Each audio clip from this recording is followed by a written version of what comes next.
नमस्कार दोस्तों, मैं हूं राजदीप तोमर और आपने देखना प्रारंभ कर दिया है TV30India.com का विशेष कार्यक्रम हक की बात। जैसा कि आपको मालूम है, हम अपने इस कार्यक्रम में नागरिकों के अधिकारों की बात करते हैं जो कि उन्हें संविधान द्वारा दिए जाते हैं, और अपने इस कार्यक्रम में हम लोगों के सवालों को शामिल करते हैं और उनके जवाब हमारे विधिक विशेषज्ञों द्वारा आप तक पहुंचाते हैं। तो जैसा कि हमारे पिछले एपिसोड के दौरान हमारे कुछ दर्शकों ने सवाल हमारे पास लिख भेजे थे, जिनको हमने आज के एपिसोड में सम्मिलित किया है, जिसमें कि आगरा के केशव उपाध्याय जी का एक सवाल था कि FIR और NCR में क्या अंतर है। इस पूरे विषय पर चर्चा करने के लिए आज हमारे साथ मौजूद हैं विधिक विशेषज्ञ एडवोकेट कपिल मोहन गौड़ जी।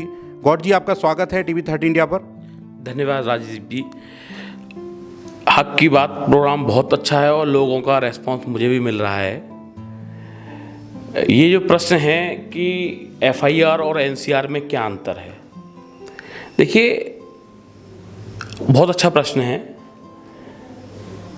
हमारे यहाँ CRPC में ये बताया गया है, FIR को डिफाइन किया गया है सेक्शन 154 में और NCR के बारे में बताया गया है सेक्शन 155 में।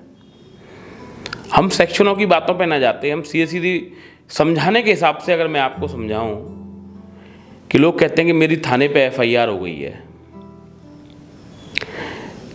FIR का मतलब है फर्स्ट इंफॉर्मेशन रिपोर्ट, प्रथम सूचना रिपोर्ट। अपराध की प्रथम सूचना जो थाने पे दी जाती है वो FIR कहलाती है। कोई व्यक्ति जिसके साथ कोई घटना घटित हुई है वो सबसे पहले थाने पर जाएगा। थाने के बाहर साधक अधिकारी, जो भी वहाँ थाने का अधिकारी है, उसको अपने साथ हुई घटना के बारे में बताएगा। वो बताया जाना ही FIR है। वो उसको लिख के देगा या बोल के बताएगा, और वो जो बोलेगा उसको वो अधिकारी उन्हीं शब्दों को अपनी लिख लेगा और लिखने के बाद उसको पढ़ के सुनाएगा कि आपने यह बताया है, ये मैंने लिखा है। अब FIR और NCR में अंतर कहाँ आ जाता है? देखिए, IPC में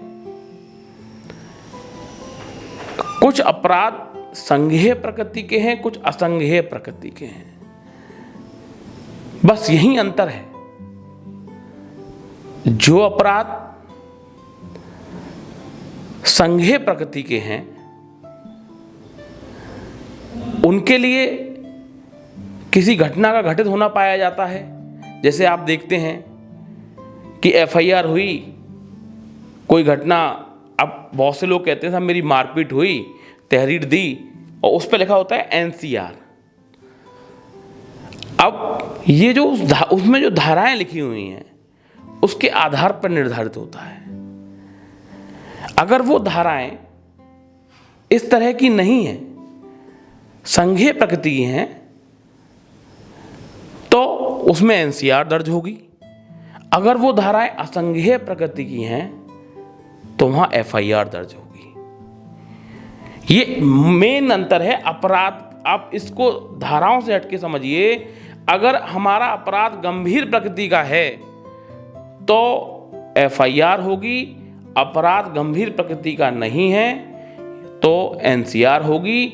और कौन से अपराध गंभीर प्रकृति के हैं, कौन से गंभीर प्रकृति के नहीं हैं, इसकी पूरी लिस्ट हमारे यहाँ CRPC में दे रखी है कि कौन से अपराध संज्ञेय हैं, कौन से असंज्ञेय हैं।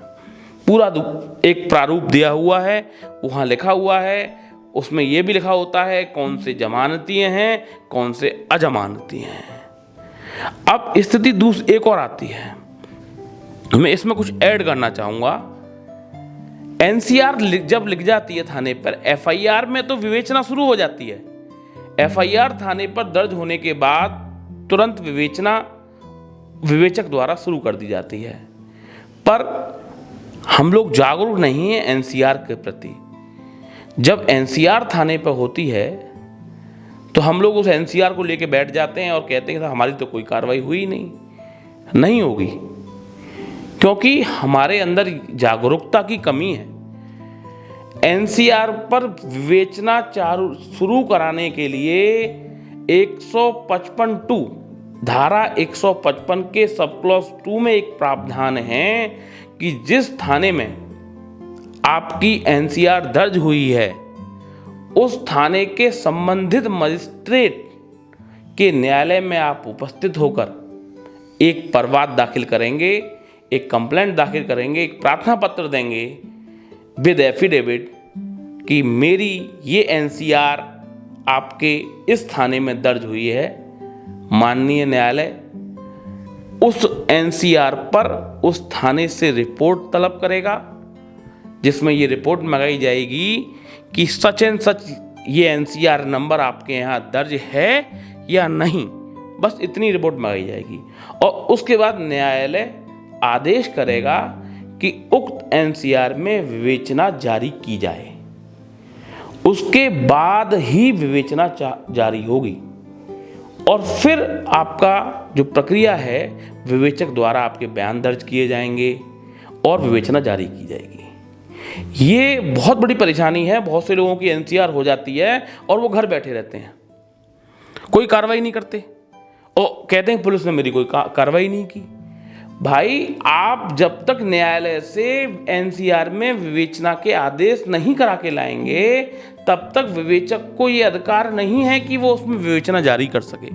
हाँ, अगर विवेचक को ये लगता है कि एनसीआर में कोई ऐसी धारा है कि जो एफआईआर में कन्वर्ट हो सकती है, गंभीर प्रकृति का अपराध बनाती है, तब वो एनसीआर एफआईआर में कन्वर्ट हो जाएगी।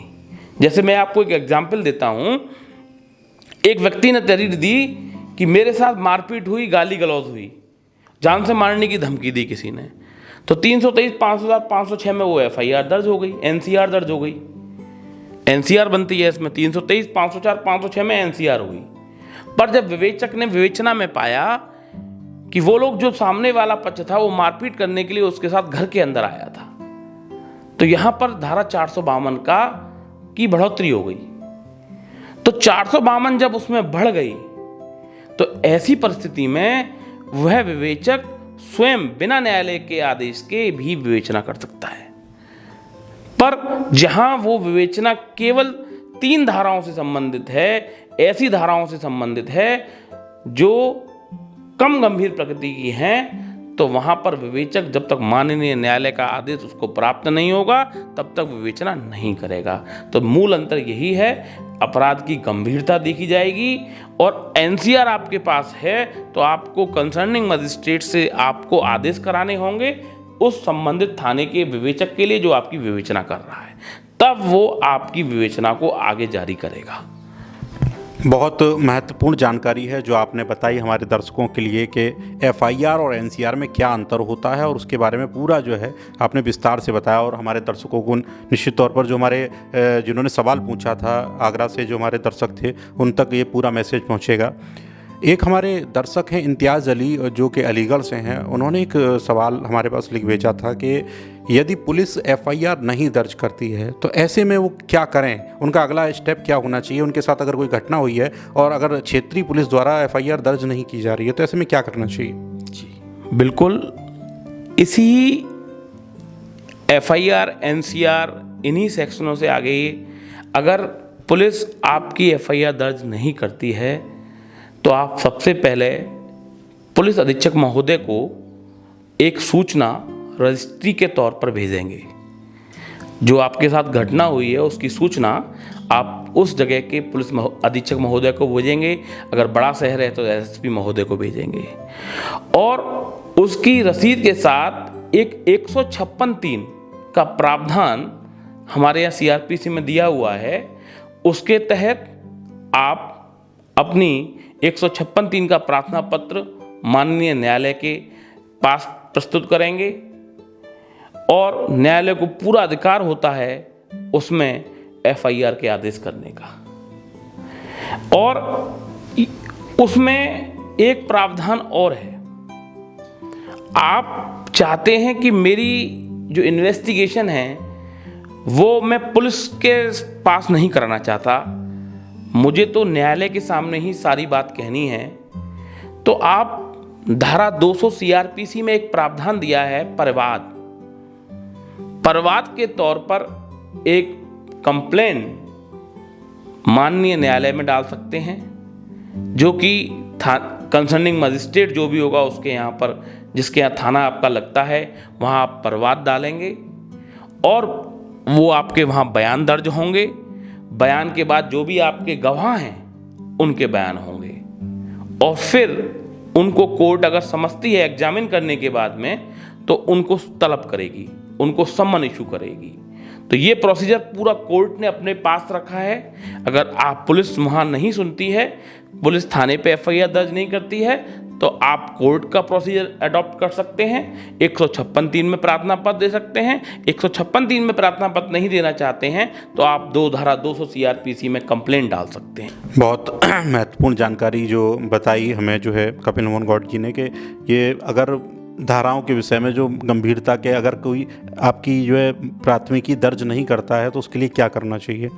हमारे एक दर्शक हैं गौड़ साहब के, देवेश यादव हैं, वो एटा से हैं। उन्होंने हमारे पास एक सवाल भेजा था कि घटना के कितने दिन बाद तक एफआईआर दर्ज कराई जा सकती है, क्या उसकी कोई डेडलाइन होती है, कोई एक अंतिम तिथि होती है, या वो कभी भी दर्ज कराई जा सकती है। ये सवाल है, इसका जवाब हम चाहेंगे। देखिए, CRPC में सेक्शन 468 में परिसीमा दे रखी है, जिसे हम कहते हैं लिमिटेशन। हर अपराध के होने के बाद एक निश्चित समय तक ही उस अपराध की एफआईआर या कंप्लेंट थाने पर या न्यायालय में दर्ज कराई जा सकती है। वो हर अपराध के लिए अलग अलग है। जैसे कोई अपराध केवल 6 माह तक के लिए दंडित है, मतलब उस अपराध में 6 माह की सजा है, तो उसके लिए लिमिटेशन पीरियड 6 माह होगा। कोई अपराध ऐसा है जो 3 साल से कम तक की सजा के लिए दंडित है या 3 साल तक की सजा के लिए दंडित है, तो वहां लिमिटेशन पीरियड 3 साल होगा। और 3 साल से ज्यादा सजा से दंडित कोई अपराध है तो उसके लिए परिसीमा काल उतना होगा जितना कि उस अपराध के लिए दंड का प्रावधान है। जैसे आपने देखा होगा आसाराम बापू वाले मामलों में, आपने ये जितने भी ऐसे मामले हुए बहुत 10-10 साल बाद एफआईआर हुई। ऐसा क्यों? वहाँ तो परिसीमा अगर तो वो क्योंकि मामले 376 से संबंधित थे तो उनका लिमिट वहाँ अगर सजा का प्रावधान आजीवन कारावास मृत्युदंड तक हो सकता है, तो इसलिए वो लिमिटेशन भी उतने ही पूर्व तक जा सकता है। जितना गंभीर अपराध उतनी ही उसकी परिसीमा ज़्यादा। बहुत महत्वपूर्ण जानकारी है जो हमारे दर्शकों के निश्चित तौर पर काम आएगी, कि अगर आप कहाँ कौन सी एक आखिरी रेखा है जब तक आप अपनी जो है अपने साथ हुई घटना की प्राथमिकी दर्ज करा सकते हैं और न्याय पा सकते हैं। और पूरा विस्तार से बताया हमें कपिल मोहन गौड़ जी ने, बहुत महत्वपूर्ण जानकारियाँ थी। और आज के इस एपिसोड में बहुत सारी चीज़ें ऐसी हैं हमारे दर्शकों को जो मालूम चली, जिसमें कि हम एफआईआर और एनसीआर के बीच में जो अंतर है वो, साथ ही जो है क्या कहते हैं, अगर एफआईआर दर्ज नहीं की करती है पुलिस, आपकी क्षेत्रीय पुलिस, तो उसमें आपको अगला कदम क्या उठाना चाहिए। और साथ में ये भी कि एफआईआर दर्ज कराने की अंतिम सीमा कब तक होती है, कितने समय तक आप दर्ज करा सकते हैं, वो सारी चीज़ों पर चर्चा की और विस्तार से बताया और पूरा विधिवत बताया कि कौन कौन सी धाराएं और कौन कौन से प्रावधान होते हैं इन सब के बीच में। हम आशा करते हैं आपको हमारे एक्सपर्ट द्वारा दी गई जानकारी आप तक पहुंचेगी और आपके किसी न किसी काम आएगी। आपके मन में भी अगर कोई सवाल है तो आप हमें लिख भेजें, हम अपने अगले एपिसोड में उसे शामिल करने का पूरा प्रयास करेंगे। और हाँ, अगर